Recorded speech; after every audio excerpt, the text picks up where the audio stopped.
Unplugged. I'm your host, Quell Jackson, and today's guest joining the show is Crystal Langhorne. She spent 13 years in the WNBA. She is a two-time All Star, two-time champion. She's a gold medalist. She's a national champion. The list goes on and on and on. So, Crystal, thank you so much with your busy schedule to be here and talk about your journey. No, thank you for having me, Duclaw. I'm excited to be here. Yeah. So let's start. I want to start from the very beginning before we get into all the great things you're doing now in the league and all the accolades you had playing the game from high school to college and then the pros.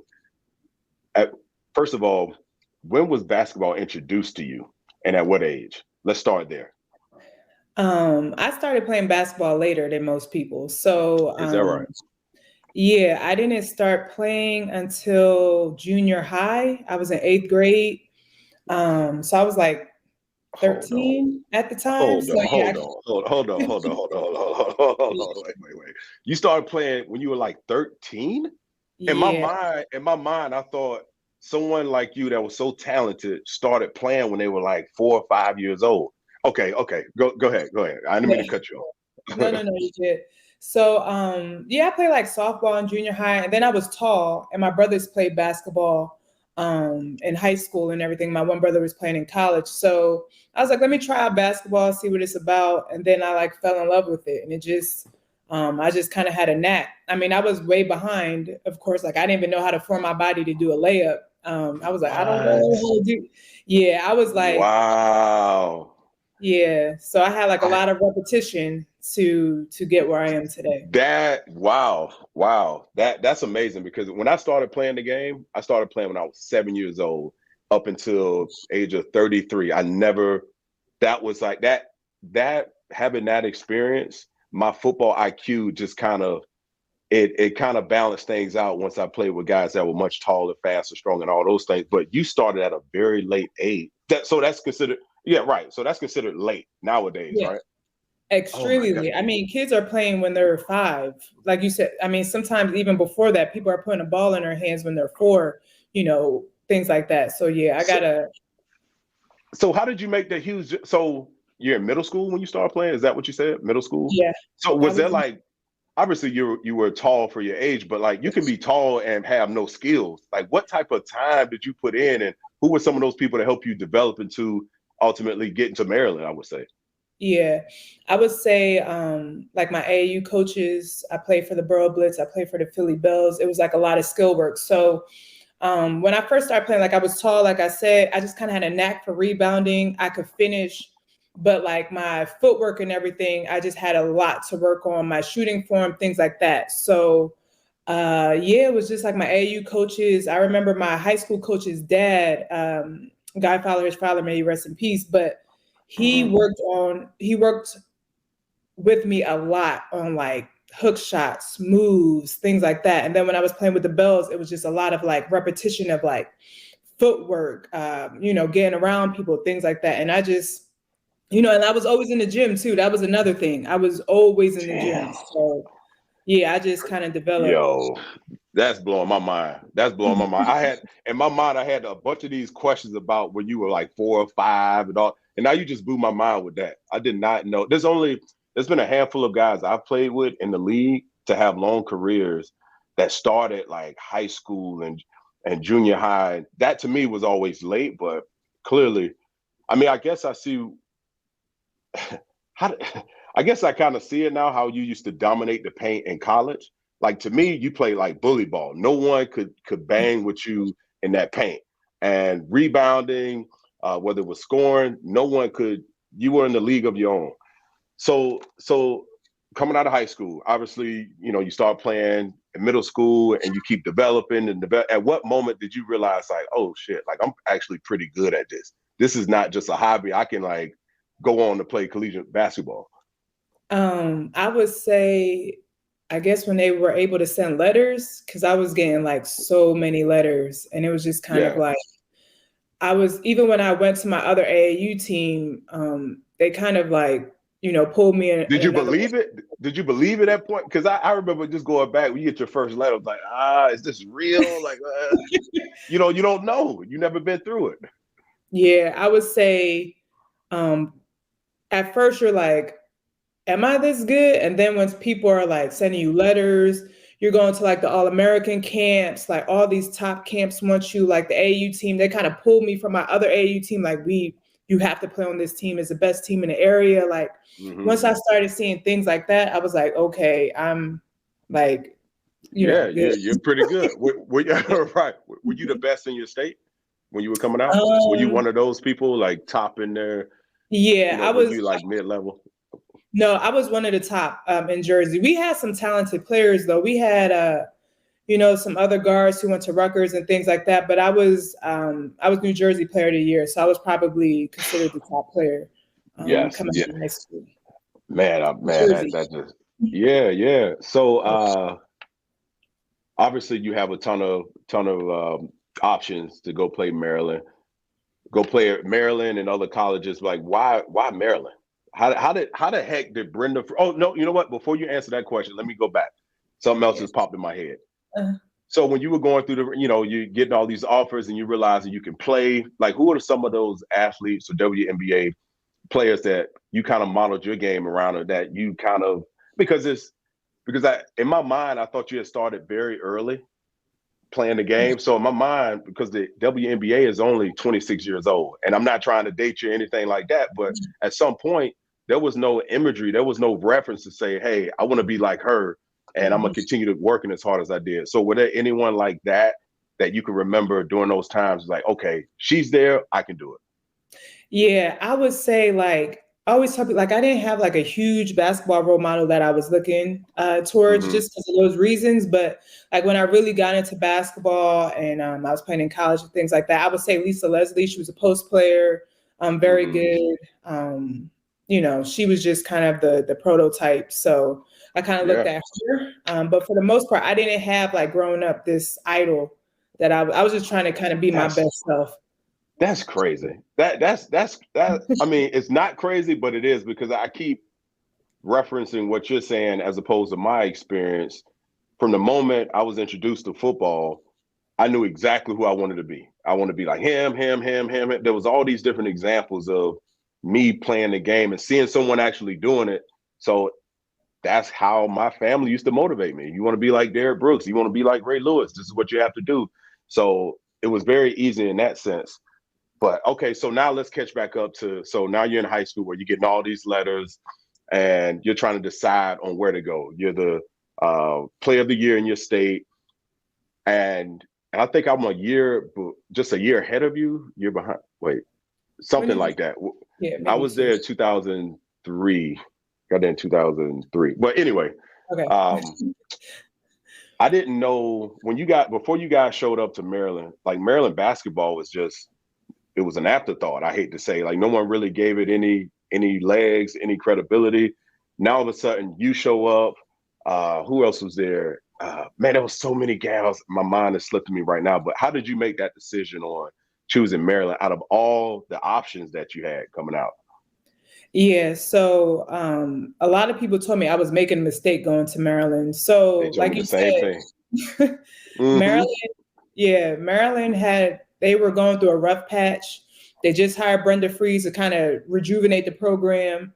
And like I remember she was at Minnesota before, and she changed that program around pretty quick at Minnesota. And then she came to Maryland. And so I was just kind of like, it wasn't too far from home. The academics were good. And then when I went to campus, like I was just like, it's a beautiful campus. Fits. Yeah, I was just like, I just really like it here. I know they're not that great, but I really felt like Brenda was going to change the program around. Right. Like I said, coaches were just like, you're making a mistake. Even everyone was just like, if you should be going to one of those big schools. I'm not going to be naming them, but we all know who they are. Like people are like, how are you going to teach in that school? How are you going to turn on this coach? Go to Maryland? It was like, at the time, it was a crazy decision when I think back. It's a hard decision to make as a young person. It's the hardest decision you'll ever have to make. And especially at your time when you were coming out, we know the powerhouse schools that we're not going to name the names, but like that was I don't know how the heck you didn't end up at one of these schools.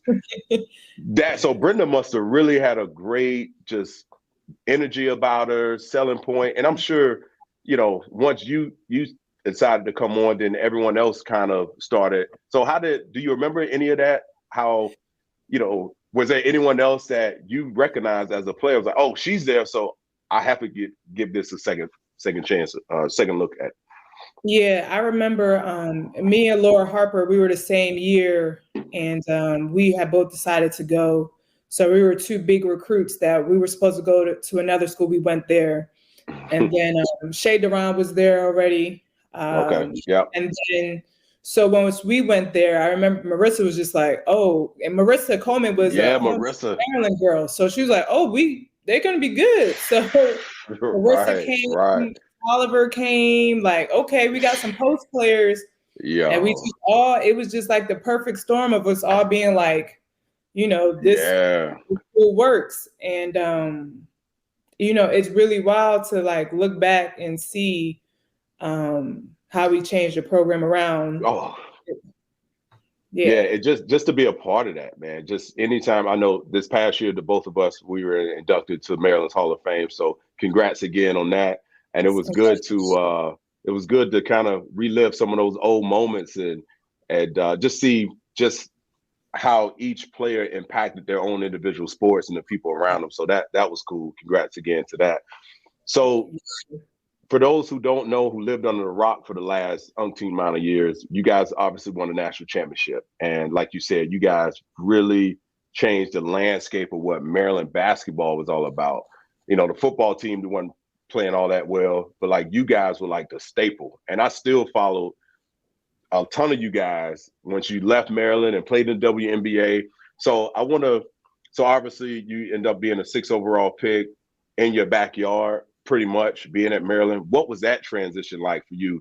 Because before you answer that question, I know I have a take on it, because if I had gotten drafted anywhere close by where I went to school when I played at Maryland here, it would have been the hardest thing I would have to navigate. So let me hear from your word. What was that transition like for you?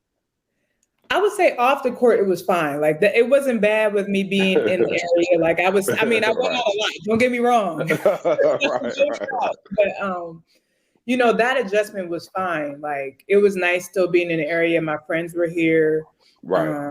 Obviously my college teammates. But the biggest transition for me was on the court. Like my first year in the league was hard. I didn't know, because at that point I was like kind of undersized. Like I was more back to the basket. Right. I was too small essentially to play the way I played in college. Like I couldn't debo people anymore in the league. Like, I'm like right. Everybody's big. These grown women in this league, like, everyone's big. Everyone's fast. Right. So my first year, it was tough. I was like, I don't know if playing professional sports is for me. Right. But yeah, so it was a tough transition for me. So did you have that hit that roadblock once you got to Maryland? If I can go back for a second, just you being the top in your school, was there an adjustment period when you got to Maryland? Like, oh man, like everyone's good. How do I work through it? Was it something similar, like similar territory when you get to the league? It's like, you know what? Everyone doubts themselves, like, but you stay the course, you stick to the process, and obviously things worked out for you. Yeah, for college, I kind of had my transition wasn't too bad. I adjusted pretty well to college, but the league was a different beast. Like that was because you have to think like, in the league, it's like not just the top from 4 years. It's like people over a span of 15 years, you have the maybe top 6 players from every class. Like I think people don't think about at least for our league, because we're so small. So it's like the cream of the crop. And and the fact that like the WNBA hasn't been televised, like sometimes you won't even know who some of these players are. And they're gonna give you buckets. So like, you're like, it's a big shock. And that's what I always try to tell the young kids. Like it's not, it's definitely different. But yeah, going into league, it was hard for me at first. Yeah, well, you seem to figure it out, because your second year you won Most Improved Player given by the WNBA. So clearly, whatever that Debo mentality was in college, you transitioned and you created some of this. So what was the biggest jump from year 1 to year 2? Yeah, I would say, so a lot of people don't know WNBA players in the off season, we go overseas. So that's where we make the bulk of our income. So after my rookie year, I went to play in Lithuania. And I had Okay. this coach, and I was always working on my jump shot, and he was like, just shoot it. Like, he was like, you're always working on it in practice, just shoot it in the games. And then Right. so that opened up everything for me, just being able to space the floor. I started facing up more. And then the next year I came back and everyone was like, oh, who's this? Who is this? That going to Lithuania like saved my WNBA career, because it was like, yes, it was. It did, because if I wasn't there, who knows where my career would have went. I might have been in the league for like 3 years and it might have been out. So like me changing my game, him kind of pushing me to go to that next level. Like, he's like, you always work on it, just shoot it. I can't do his Lithuanian accent, but so that for me was like my biggest, that changed the game for me. Yeah, that's awesome. So speaking of playing overseas, you played 13 seasons. Of those 13 seasons, I hope everyone understands that's listening to this, you were a 6th overall pick of the draft. And after your first year, like you mentioned, the bulk of your pay comes from overseas. And there's many questions I want to get to about this, but the first one is, how many years did you spend overseas of those 13 years? Yeah. So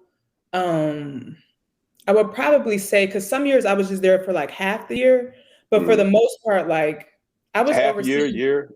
Yeah, half year. Hold on, what'd you say? I said it doesn't matter if you went overseas. You're overseas, whether it was half or full year, in my opinion. Right. So pretty much it was every year until. Okay. Yeah, so, before the 2020 season, and the year before that I didn't go. So I was pretty much overseas for 11 years. Oh my God. So there was no off season for you. That was your off season was playing. So give me an example of, so the WNBA season starts in March, right? It starts, I would say camp is like mid-April, and then games start. And so when does the season begin versus when the season stops? And when do you pick back up? If you were to give me a calendar of WNBA to playing overseas, that sounds like year round of playing. It is year round playing. So like, let's say I'm playing in a country, like I played in Turkey before. Like let's say or let's even do Spain. Spain, the season goes really long. So like their season just ended. Like I think players just came back last week, right?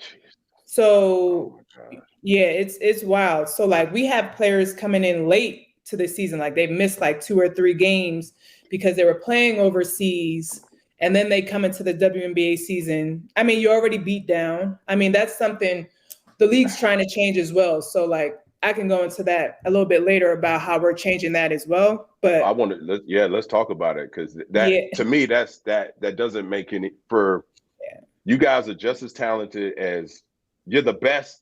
You're the best of the best. And the way the NILs are set up now with collegiate athletes, the WNBA should not be behind a college kid able to make $1 million off the court when, and this is, I'm about to get on my soapbox for a minute, because this is the part of the WNBA that kind of irked me a bit that I didn't know about. The pay salary is, obviously we can talk for hours about, you guys aren't paid enough. Clearly, the disparity between the NBA and the WNBA is a joke, and I'll say that. And you don't have to. I know you work for a team now, so I'll let you off the hook on that one. But I want to make sure I stay on track here, because there's a lot going through my mind. How the heck did you women stay healthy? Like, how, that to me is your number one priority as a professional athlete, is health. When you're playing year-around basketball and the competition is, subpar, is there's a ton of parity in each league, I'm surprised y'all don't burn out after 2 or 3 years. Yeah, I don't know how we do it. Honestly, the way we're playing year-round, you just got to take care of your body. If you're young, you can kind of get away with things, but it's quick. Like you have to make sure you take care of your body. or you'll have injuries. I mean, I know some players are electing to not go overseas and kind of rest their body, just work on their games, but then you're also missing out on like a paycheck, a lot of money as well. So right, money. So it just kind of depends, but for us, it was the grind. Like, so you might miss like the first week of training camp because you just came from overseas. Like, let's say that was my situation. So teams are aware, like when you come back to WNBA, they'll give you like a breathing period, and then it's okay. Yes. So like, they'll give you like a week off if you just came back before training camp. But like, let's say you come back so late and y'all have games, some teams might make you play in like 2 days, 3 days, like coming back because, they need you for this game. They're like, we'll rest you after, but we need you for these games. So why would a player show up late? Because they played in a championship, or based on where you are? Like, okay, got it. You're in a championship overseas. So some countries go longer, like Turkey, Spain, their seasons are longer. So you will come into camp late if you made it to the championship round. So like, I mean, last week there was probably 12 WNBA players that came in late. And the season already started, but they were missing games because they were in the championship rounds overseas. And there was That's a lot. That's a big toll on your body. And it brings me to this other point that I want to touch on and just get your opinion about. So one of my producers here, his name is Tone, and he's a huge WNBA fan. Like, he's probably listening right now just with the biggest smile on his face. And he was giving me all these stats. I'm like, I know, Crystal. Like, I got it. I got it. Leave me alone. But he has 2 daughters that are playing basketball, and they're into it or what have you. And he gave me a lot of knowledge on it as well about this next issue I'm going to bring up. Not issue, but I guess it is an issue. So I was watching this documentary it's called Unrestricted. And I think it was based on Chelsea Gray, her free agency period. And it brought light to her experience, where I thought was unique in a sense. She was taking a flight to a team, and they sent for her to fly first class. They showed her around. She had a chance to meet the front office, kind of get a idea of where she would live, kind of get she got a tour through the facility and what have you. And what I took away from that documentary, I can't even speak, was the fact that it was unusual. It wasn't like standard procedure. Have you had similar experience when you were a free agent when you left Washington after 6 seasons to go on your free agent tour? What was that experience like for you? It's crazy because my situation was actually very different because I was traded to Seattle, and then I was like kind of toured. I had that, so I was never really I was never a free agent until towards like the end of my career, and I just re-signed with Seattle. But I do know now teams are making it wasn't a thing before to be flying players out free agency. It was just like you were just talking with teams. Wait. No, wait. I got to bring that point up. Wait. It was not commonplace for a free agent to be flown out to the respective team that wanted them to play for them and be courted, and that wasn't standard practice? Is that what you're saying? I could be wrong. I don't want to say like it was for sure, but I think it was more so the fact that you can't come out and say, of course, like. Yeah, you answered my question without. I got you. Mm-hmm. Oh man.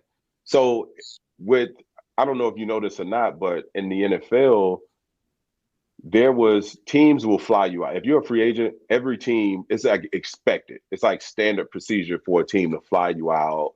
You have dinner with the head coach, you meet with your position coach, et cetera, et cetera. You meet with a real estate agent, you're there for a weekend. They really court you. And it's like walking around whatever city with a bullseye on your chest because everyone wants you to be there. So it makes you feel good. It feels like college all over again. And the fact that, I think the WNBA has a long way to go to get to that point.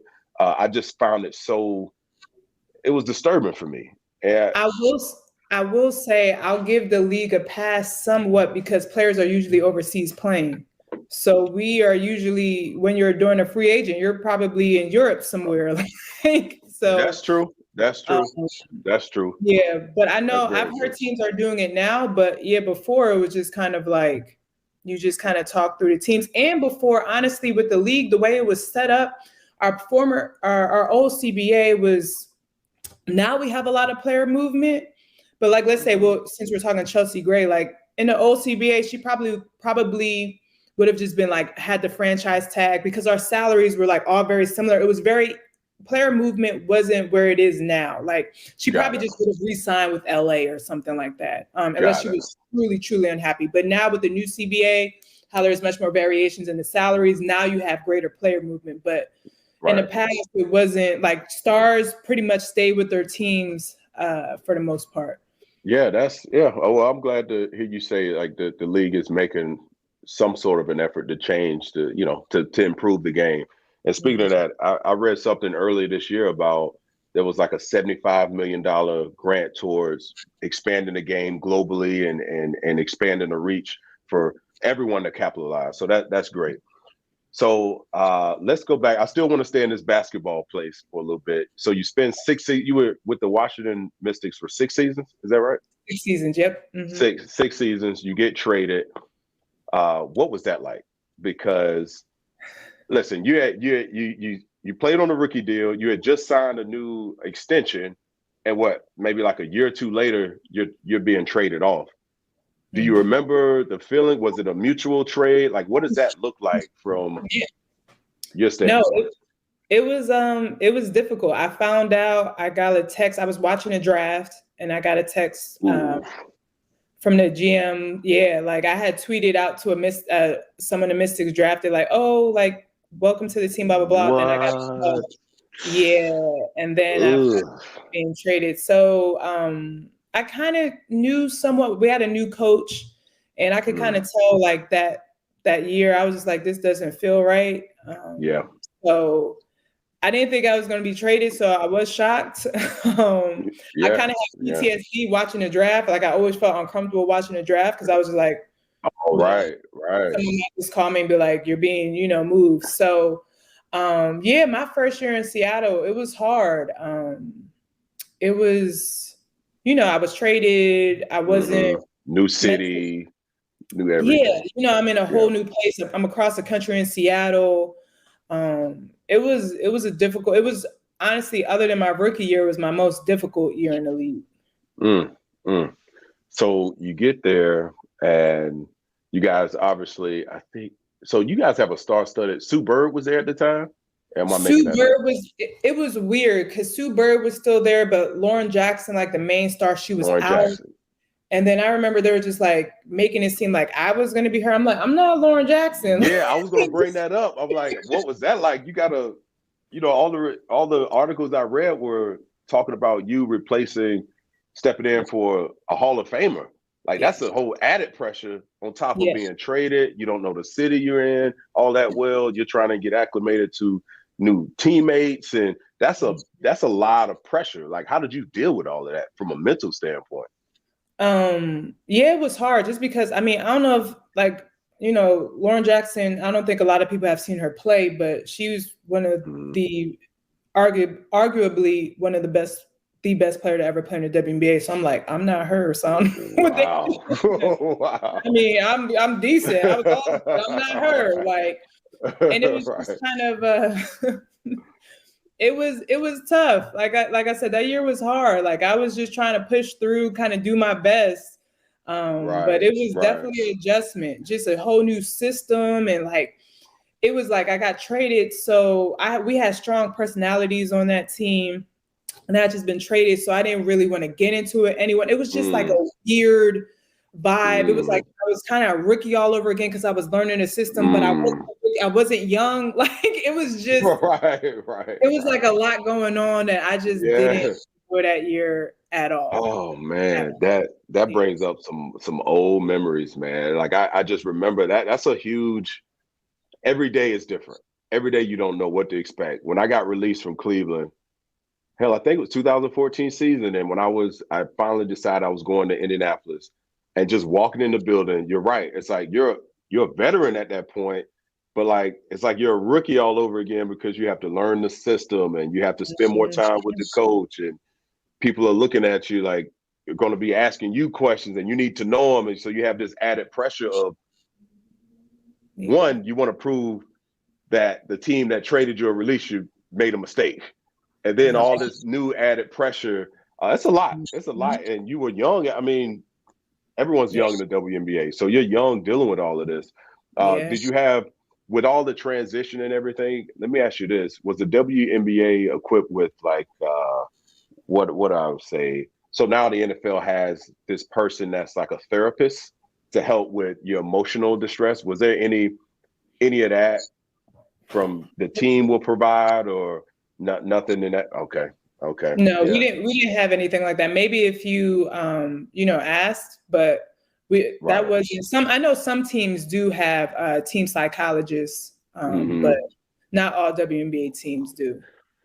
Okay, so you clearly, when you was there, what was it like playing against your former team in the finals? Like, I know I just skipped a whole bunch, but I have to before I forget. What was that moment like? Because I'll let you speak for that.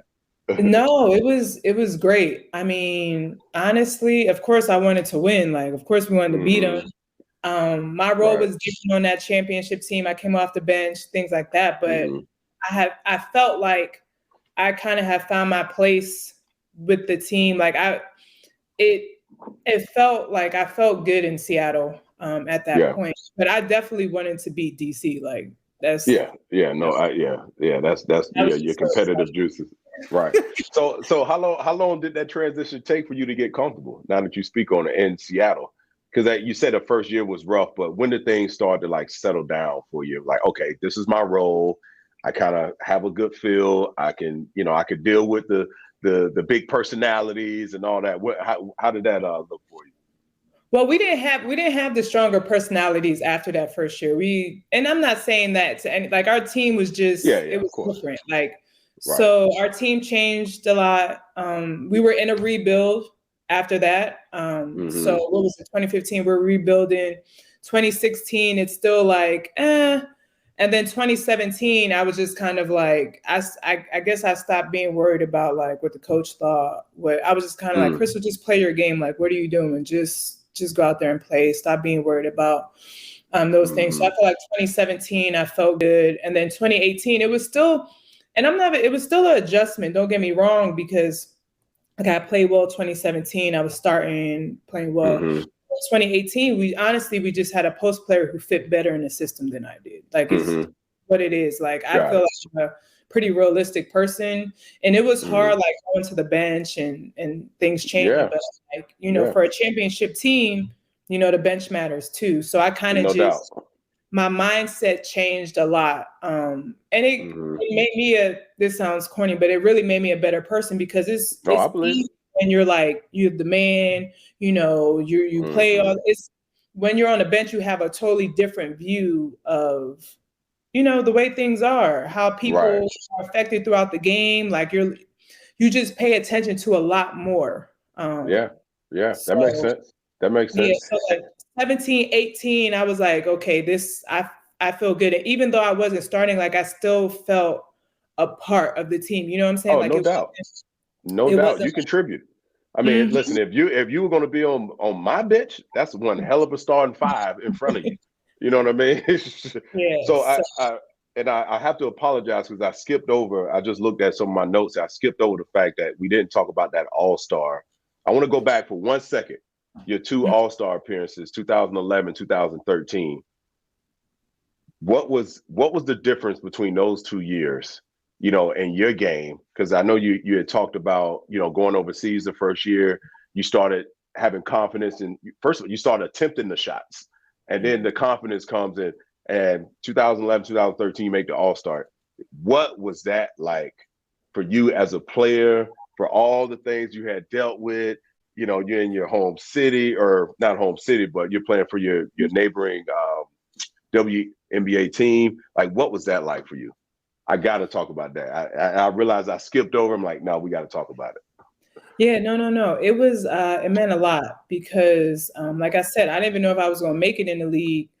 And just the system that I was put in DC for me to be so successful, for me to be recognized, and I was recognized by like the coaches. Like I'm not one of the popular players, or I mean, they are the best players, some of them that make that starting five. I was voted by the coaches, which means a lot too, So it's like people across the league respected me as a player, Right.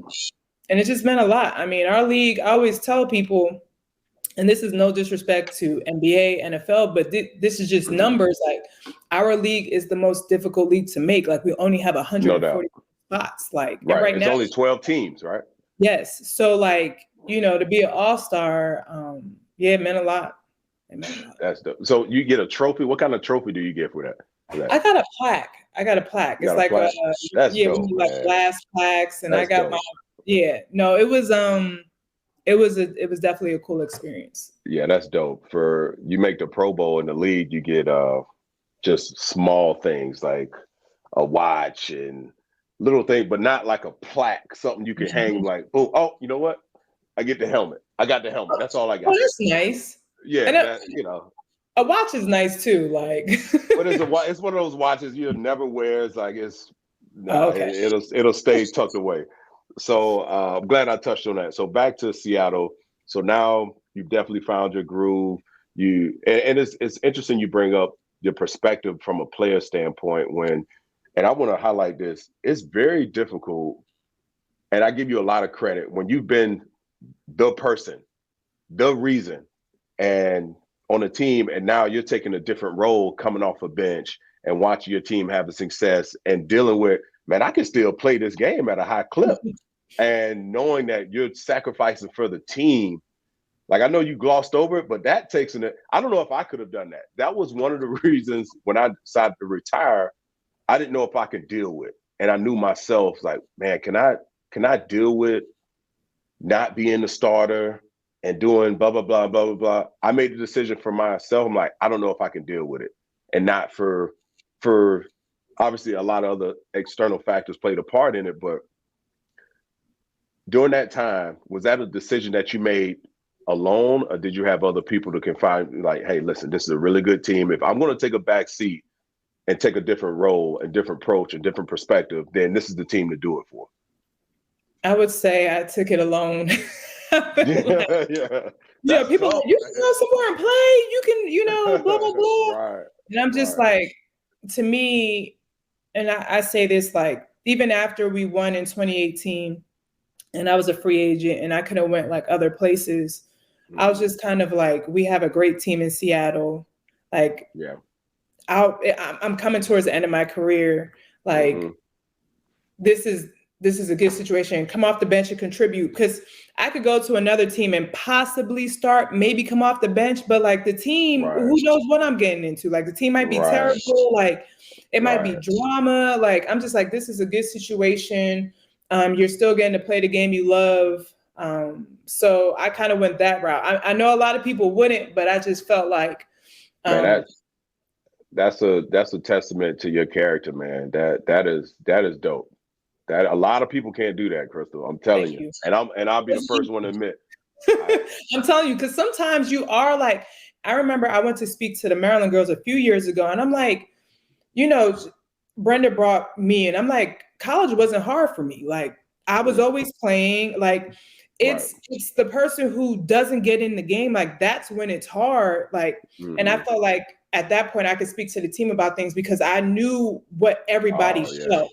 Like I know what it's like to be the man, and I know it's like what it's like to not even play. I know what it's like. It's like I'm even gonna get in tonight, like things like that. So it just definitely gives you. Oh, this is what I was gonna say. I was like at 30, I was still having a hard time with that sometimes, and like so I know it's difficult when you're in college because I'm a grown woman. Right. Right.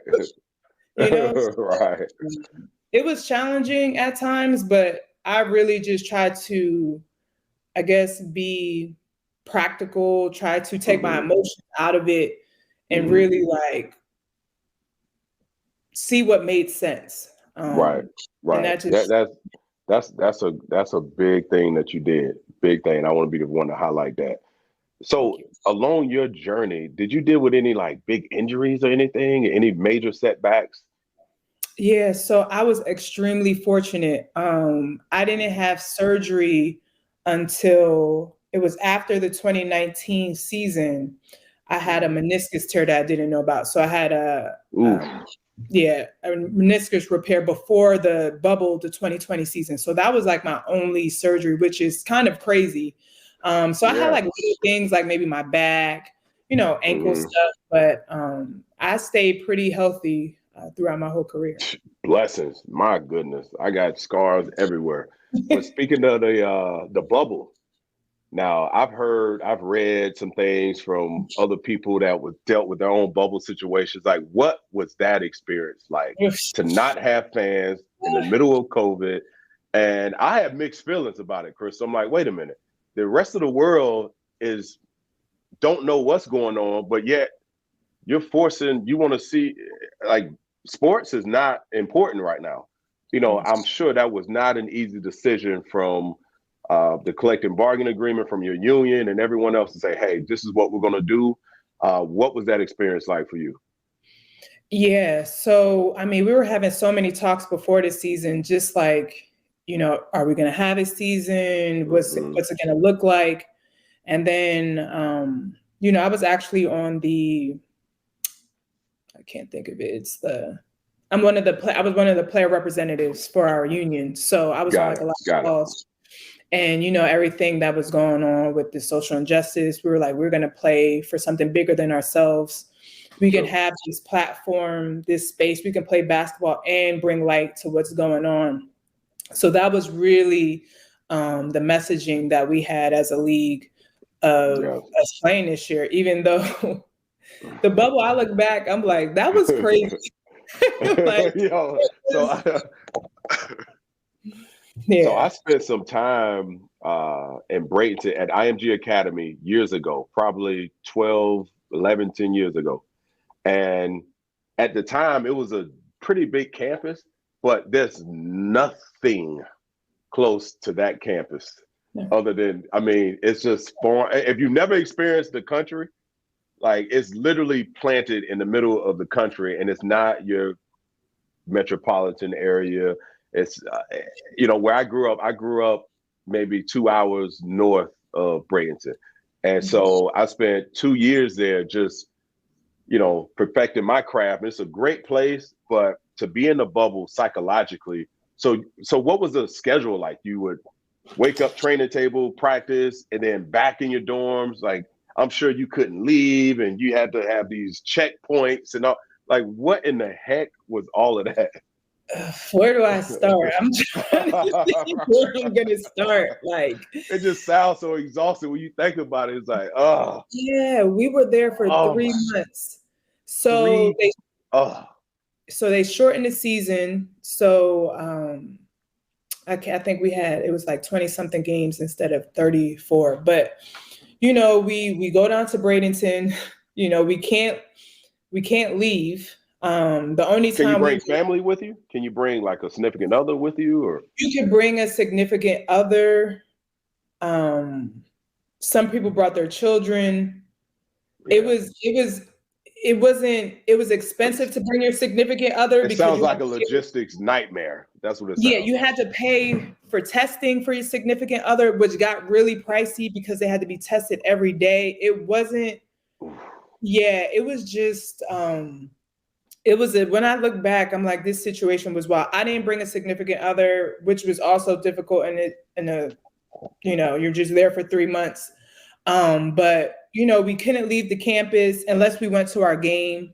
That was the only time we would get on the bus and do that. But for the Wow. most part, they got us all. We all had like a lot of teams. We got bikes, so you were just kind of riding around campus, or you could take the little shuttles. But like I was like, it's just better Yeah, for us to have bikes.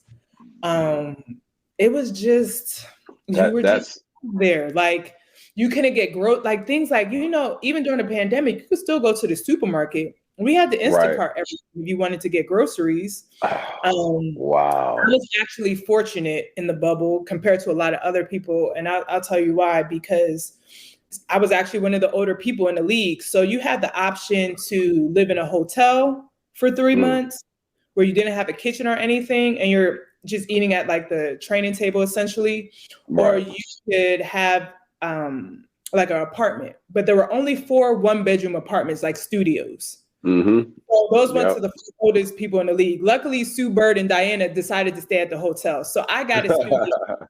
Oh, good for you. Thank God, yes. Yes, thank God. And some of the other older people in the league, they had children, so they got 2 bedrooms to themselves. But like I remember, I had teammates staying in like a 4-bedroom apartment with teammates, which I'm like, that's a lot. Like you live by yourself. That's a lot. And some of them had to share, like, I think 2 of the people possibly had to share a bathroom. And I'm like, to do something like that for 3 months. Yeah, that's a huge sacrifice. That's a huge sacrifice. It's like you're in college dorms all over again, but you're a professional athlete and you've worked hard enough to have your own space. And I'm pretty sure that probably caused some tension between teammates and just everyone involved, because you get tired of seeing the same people every single day. Like, I love my teammates, but I don't want to be housed with you. I don't want to see you every second of the day. Oh my gosh. So that was just kind of you couldn't get away. And it was, so I lived on the other side near the practice facility. And then there was the hotel where there were a lot of the villas.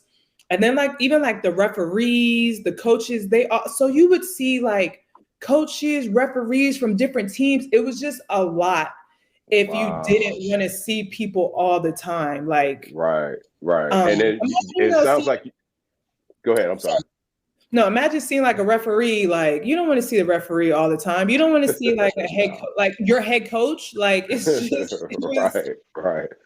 And it seems like you guys only had time for basketball, and no other time if you were into anything else to do it. Man, that sounds like a very difficult decision or situation to deal with. I will say we were lucky in Seattle, because I know it was like another team, a WNBA team, who they kind of abused the fact that they were in the bubble. They were constantly having practices, constantly having them watch film. Oh my God. Imagine if your coach has full access to you, and it's just kind of like, you shouldn't be doing this.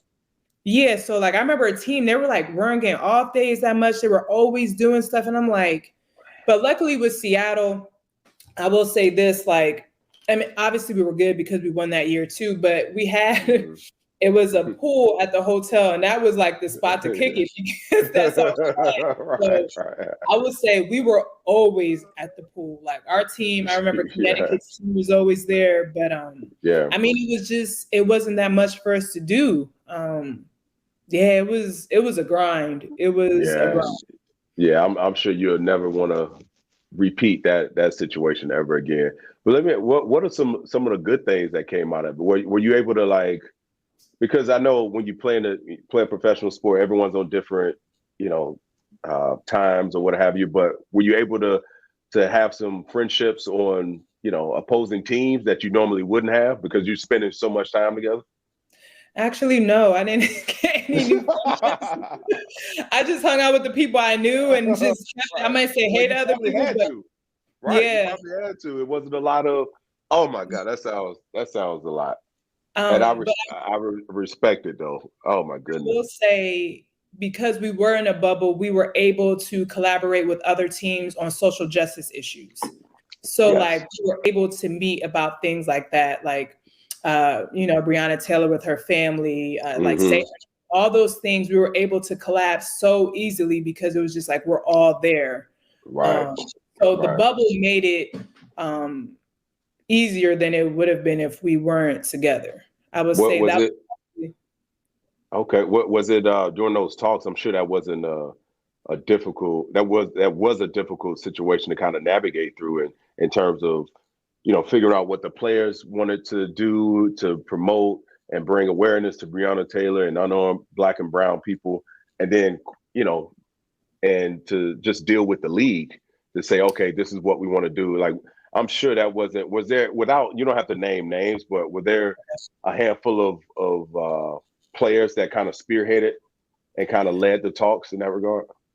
Yeah, we have our representative. I can't think of the name, but we have like 5 or 6 Like players that executive board or something like that? Yeah, the executive Players board. union. Yeah, but the thing with our league is another thing. It's led by the players, and I feel like the WNBA follows suit, which has been great. So like, since our league is mostly Black women, a large amount of our players identify as LGBTQ plus. We're talking about like the most marginalized societies. So we have this voice that we're going to push, and the league follows suit. They're like, this is who we are. I really feel like the league understands who we are and what we believe, and they're like, we're going to buy into this model compared to other leagues where they're like, I don't know if I want to take that route. Like we're going to be progressive. This is who we are. So the way the bubble went,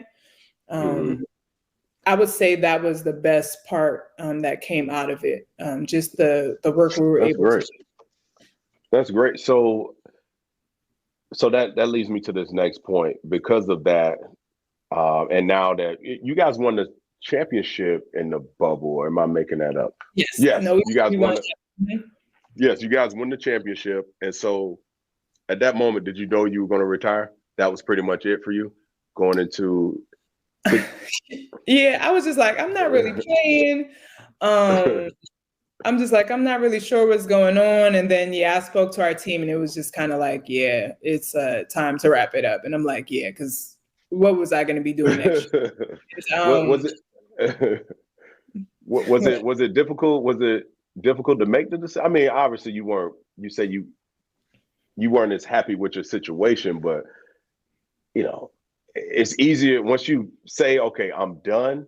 Was there any reservations? Like, you know what? I think I could still come back. Did you ever teeter around with that decision? That was one thing I was like, should I still play? Should I maybe, try to go somewhere else where I can play a little bit more? And I'm just like, Crystal, what are we doing here? Wrap it up. And so even with that, when I spoke to our team, and that's kind of how it took me into my next role, it was just kind of like, they wanted me to join the front office. And and so I'm just kind of like, that's it. Yeah. That's great. So clearly you made a great impression on them as a leader on that team, and being there a part of 2 championships and being in a bubble and walking into a situation where you have to quote unquote replace a Hall of Famer and dealing with all these different things. And we didn't mention Breonna Stewart ended up getting injured. And I'm sure that probably fell more on your plate, just a lot of different things that goes into your experience there. So talk about your new role for me. For my knowledge, it's your director of community engagement. Is that, I'll let you explain it in your own words. What's your new role? Yeah. So I'm director of community engagement for our social justice platform, Force for Change. So I'll kind of go into how I got into this role. It was kind of like the bubble season. So like I said, it was so much going on with social injustice. And so our team, we were having a lot of talks with our front office, like just Seattle. We were meeting with our owners, our front office about what was going on. And I was essentially I was talking a lot on those calls. Like clearly. I was probably like the biggest voice on our team when it came to these issues. So the thing was like, for a few years, I was just trying to get a better understanding of why society was the way it was. So I was reading a lot of books on race relations, just kind of educating myself as a Black woman, just, figuring things out. So when a lot of reading during the pandemic. Yeah. So I was just like really educated on the issue. So like, right. So like, when it was time for me to retire, the front office said, hey, we think you'd be perfect for this role. You've helped us build Force for Change. Because that was the year we built it out too. That the Wubble season was like, we created it. So we're like, we need to do something more. And like the players, we kind of gave them steps of how we wanted this platform to go. So they're like, you already helped us build it out. We want you to continue. That's great. Working. I know, it's just, So that's how you clearly did a lot of talking. You was like, listen, no, that's great, man. a team carved out a role for you that you were very instrumental clearly during the bubble when, all the things you laid out, how difficult it was to be there. And somehow you had enough energy, which I would imagine, defending, and doing something that you enjoyed and passionate about doing is speaking out and getting involved in the community and touching on subjects that affect people that look like you and I. So respect to that, respect to you on that, man. There's so much. I'm so glad we're able to bring that up. I guess, is there anything that you want to talk about that I didn't bring up that we should? Nothing jumps out at you? I just always like to ask. I feel like you covered them out. I'm trying to think. I know what I wanted to ask you. So along your WNBA career, I hope I'm not making this up. Were you in the, obviously, for you to play a grueling professional season, both domestically and internationally, did you ever find time? Did you ever figure out like the other things outside of basketball that you were into? Because I hear interior design was in your world. Or am I making that? No, you're not making it up. So yeah, I'm big on interior design. It was actually supposed to be my plan when I retired. So I was taking classes at so I retired, and when they offered me this position with the team, and I'm like, well, I plan on going to school, and they're like, you can do both. Like we can make both work. And so I was taking classes at Marymount for interior architecture. Okay. And so I was doing both. And then it was just like, it was overwhelming because it was two totally different areas that I was trying to focus on, where my mind was just all over the place. And I said, like, I like this too, the work that I'm doing with the Storm. So I'm just going to focus on it. So I stopped taking my classes. So all good. All good. Yeah. No. Yeah, it is, because I love what I'm doing now. So, and I could always go back and take my classes. Oh, absolutely. So what's the picture behind you? It looks very interesting. I'm trying to slowly get into art, and I love that piece behind you right now. Thank you. It's just, I like abstract art. I just got this piece from a store. People always ask me on my Zooms, they're like, where's that art from? It's a dope piece. Thank you. I need to come up with a better story, because I'm like, I just got it from a store. I need to found it when I was in Russia, when you like right. Hey, listen, whatever story you come up with, people will believe it. They'll believe it. I know. No, that's great, Crystal. I really do appreciate this, man. I think that's a good place to stop. I think we covered a lot of it. I appreciate you finding the time. I know we had something scheduled beforehand, and I really do appreciate it. And hopefully I have you on again soon and we can chat it up again. But again, thank you for your time and your perspective, and much success to you moving forward. Much success to the Seattle Storm and all the things that you decided to get into. So I appreciate it. Thank you, DeQuell. It was a good time talking to you today. All right.